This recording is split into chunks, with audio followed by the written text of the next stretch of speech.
Jadi hal yang mendasar adalah menanamkan cinta kepada Al-Quran. Mungkin Pak Azhar punya cara bagaimana agar anak bisa cinta Al-Quran, Pak Azhar.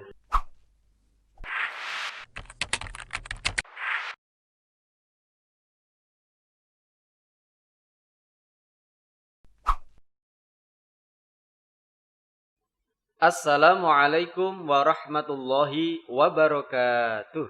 Waalaikumsalam. Bapak Ibu wali murid yang kami hormati, alhamdulillah pada kesempatan siang ini bisa ketemu lagi dengan Pak Warsito atau Pak W dalam acara Bisikan Bincang Santai Pendidikan SD Takmirul Islam Surakarta.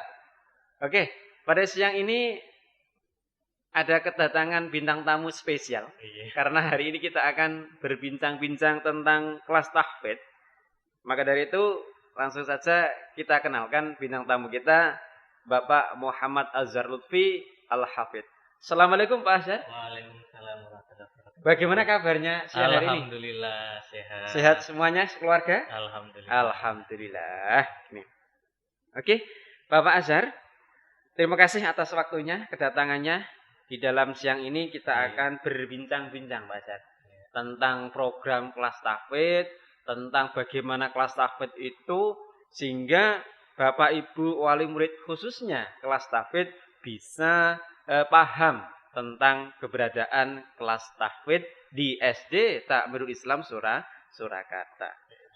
Oke, yang pertama, tujuan dari kelas tahfidz Pak Azhar itu apa Pak Azhar? Assalamualaikum warahmatullahi wabarakatuh, Bapak Ibu yang kami muliakan, khususnya dari kelas tahfidz SD Takmirul Islam Surakarta. Semoga sehat, amin. Keluarganya bahagia, amin ya Allah. Hidupnya diberkahi, amin. Dan diberikan rezeki yang halal, luas dan barokah. Amin. Amin. Amin. Ya, tujuan kita dari kelas tahfidz diadakan itu adalah yang utama adalah mendidik anak supaya menjadi generasi yang solehah, yang Qur'ani. Jadi semua tujuan kita dalam pendidikan di SD Takmirul Islam khususnya kelas tahfidz adalah agar anak-anak kita menjadi anak-anak yang soleh, yang solehah, syukur yang hafidz Quran. Amin. Amin. Karena semua itu adalah pilihan.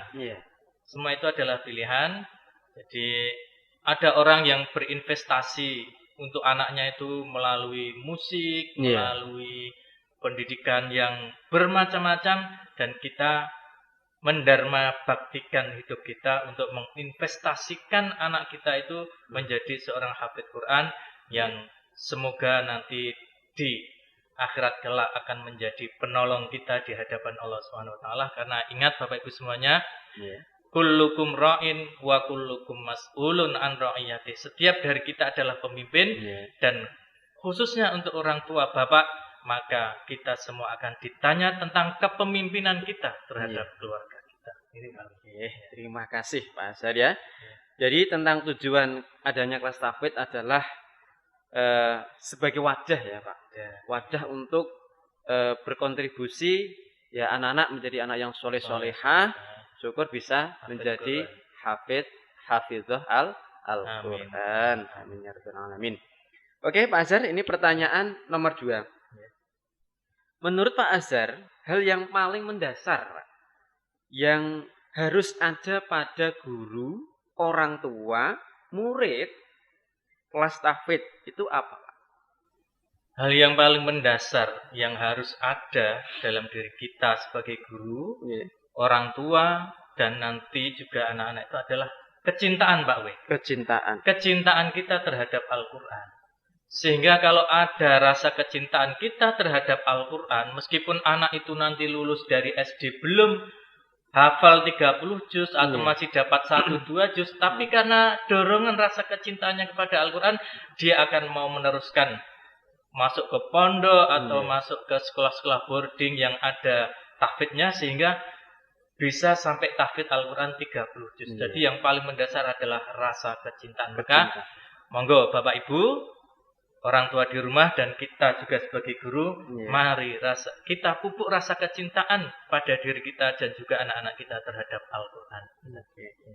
Jadi hal yang mendasar adalah menanamkan cinta kepada Al-Quran. Ya. Mungkin Pak Azhar punya cara bagaimana agar anak bisa cinta Al-Quran, Pak Azhar.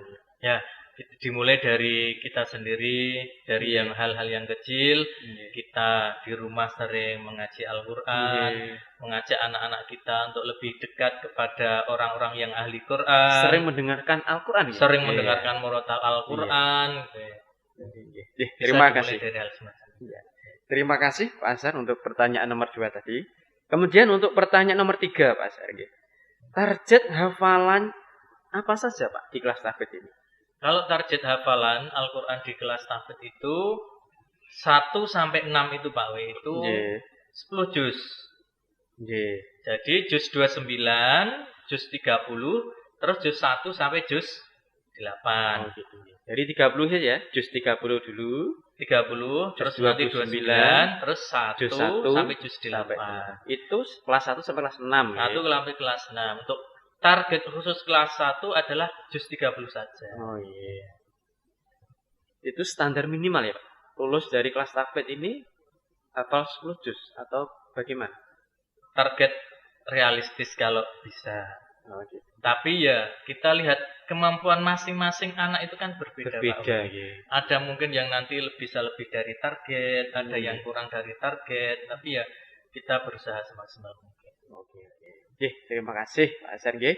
Jadi tentang target hafalan anak, intinya di kelas tahfidz ini lulus di SD Taman Islam ketika masuk di kelas tahfidz minimal diharapkan sampai minimal 10 juz hafalannya. Syukur lebih Pak Azhar nggih. Amin. Kemudian pertanyaan nomor 4. Apakah anak yang masuk di kelas tahfidz itu wajib hafal sesuai dengan target? Apakah ada sistem promosi atau degradasi, Pak? Kalau sistem promosi degradasi itu tidak ada. Jadi anak-anak misalkan kok sesuai targetnya itu kelas 1 harus juz 30 selesai, sedang dia belum bisa meramukan juz 30, maka dia tidak akan terdegradasi dari kelas tahfidz. Eliminasi ya. Eliminasi itu dia. Tidak ada. Pokoknya ya kita maksimalkan kemampuan anak semaksimal anak. Jadi tidak ada sistem promosi ataupun degradasi. Oke, terima kasih Pak. Ya. Tentang pertanyaan nomor 4 tadi, intinya tidak ada sistem promosi atau degradasi. Tidak ada. Intinya sesuai dengan kemampuan anak. Kemudian pertanyaan nomor 5. Apa hal yang paling mendukung dalam pembelajaran kelas tahfidz niku, Pak? Hal yang paling mendukung saya rasa adalah sinergi, Pak. Okay. Sinergi antara guru, orang tua dan murid itu sendiri. Kerjasama. Kalau kita antara guru, orang tua dan murid tidak ada sinergi, putus-putus, maka itu akan sangat-sangat menghambat dalam perkembangan anak. Misalnya bisa dicontohkan. Kita di sekolah mengajarkan anak hafalan An-Naba 1 sampai 3. Kemudian kita infokan ke orang tua, ini sekarang PR hafalannya adalah An-Naba 1 sampai 3. Sedang di rumah anak dibiarkan saja oleh orang tua, tidak didampingi, tidak diarahkan, tidak ditanya, istilahnya ya ditok-nitok, maka hal itu pasti akan sangat menghambat perkembangan anak. Jadi antara sekolah, guru sama orang tua harus berjalin komunikasi, setiap hari ya. Kemudian yang terakhir, apakah ada ikhtiar khusus untuk orang tua agar anak di kelas tahfidz khususnya ini bisa tercapai ya target ataupun tercapai tujuannya? Nah, ini kiat-kiat yang saya rasa cukup penting untuk kita semuanya. Yang pertama adalah tentunya kita harus banyak mendekatkan diri kepada Allah. Mohon kepada Allah supaya anak-anak kita, guru-gurunya juga diberikan kemudahan oleh Allah dalam belajar dan mengajarkan Al-Quran. Kemudian ini ada hal yang sederhana, tapi mungkin tidak banyak orang yang melaksanakan, Pak W. Contohnya gini, kalau kita di kelas mengajarkan An-Naba 1 sampai 3, maka orang tua itu sebisa mungkin membaca Al-Qur'annya disesuaikan dengan capaian anak. Gitu. Misalkan anak ini fluktuasinya baru menghafalkan An-Naba, maka orang tua itu sebisa mungkin bacalah An-Naba itu saja sebanyak-banyaknya setiap hari.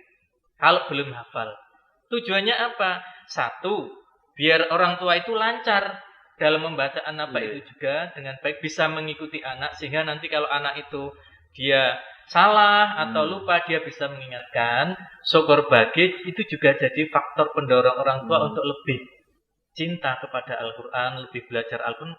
Itu bisa juga orang tuanya jadi ikut hafal, Pak. Ya, alhamdulillah. Barokahnya anaknya masuk kelas tahfidz ya. Masuk kelas tahfidz. Jadi satu keluarga bisa tahfidz, hafidz semuanya itu. Tapi pertanyaan kalau orang tua, Pak, nyuwun sewu ngapunten, kalau orang tua seumpama ya ngapunten belum bisa membaca Al-Qur'an, mungkin tidak bisa mendampingi nggih, tidak bisa mendampingi membaca di rumah, ini pun ada solusi apa? Oh ya, untuk orang tua yang belum bisa membaca Al-Qur'an, cukup memberikan dorongan-dorongan positif kepada anak agar anak semangat di dalam menghafalkan Al-Quran. Jangan malah justru ditekan anaknya itu sehingga anaknya jadi stres. Tapi didorong, dan kalau perlu, dan sebenarnya juga sangat perlu, orang tuanya juga ikut belajar Al-Quran, sehingga biar menjadi keluarga besar yang Qur'ani gitu, Pak W. Dan juga yang penting bagi kita semua, Bapak Ibu, kita semua, guru, orang tua itu adalah fasilitator. Sekolah itu adalah fasilitator. Sehingga kita hanya berusaha agar anak itu bisa berkembang kemampuannya sesuai dengan kemampuan masing-masing. Kita tidak hendak menjadikan anak itu jadi kamu, dia, siapa, atau mereka. Tapi biar anak itu menjadi anak itu sendiri sesuai dengan kemampuannya masing-masing. Saya kira itu, Pak. Oke, terima kasih Pak Azhar untuk bincang-bincang pada siang hari ini. Semoga apa yang kita bicarakan tadi mendapatkan manfaat, mendapatkan hasil yang barokah, dan hasil dari percakapan ini nanti mudah-mudahan menjadi resep cara bagaimana wali murid di rumah bisa mempelajari Al-Quran anak-anak kepada anak-anak di rumah. Amin. Gitu Pak Azhar, terima kasih atas waktunya. Oke.